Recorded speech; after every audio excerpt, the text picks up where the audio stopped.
Hello and welcome to another episode of Gizmos, Gadgets and Gear.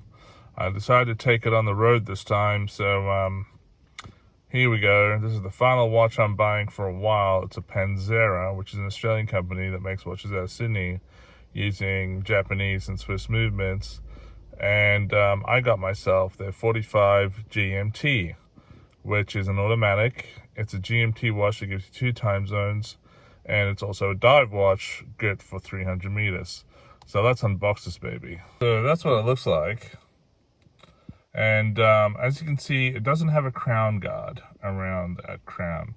So for them to say that this is a dive watch, it's probably good for 300 meters, but the thing is, if that crown gets knocked against some coral or some rocks when you're underwater, it might come undone and then water might go into the watch. So my only suggestion for these guys is to maybe consider creating just a crown guard around that crown, so then for them to actually say it is a dive watch.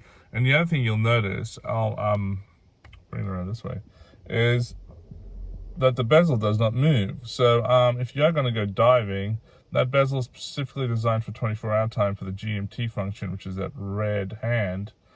It's not so much for diving. So if you are going to go diving, you're probably better off using this watch to go diving on the hour.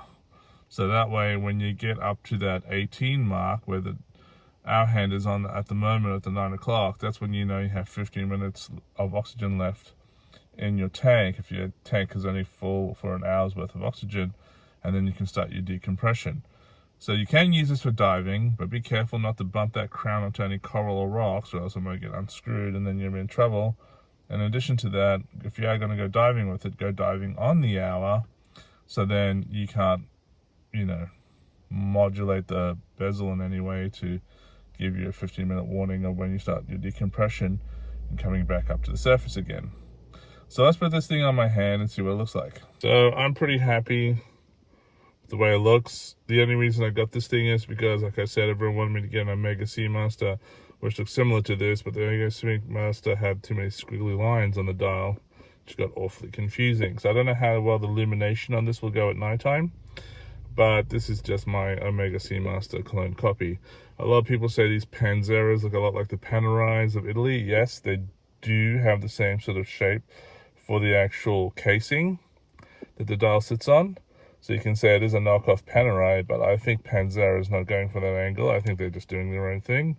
And for me, it looks more like an Omega Seamaster that I was wearing at Wallis Bishop.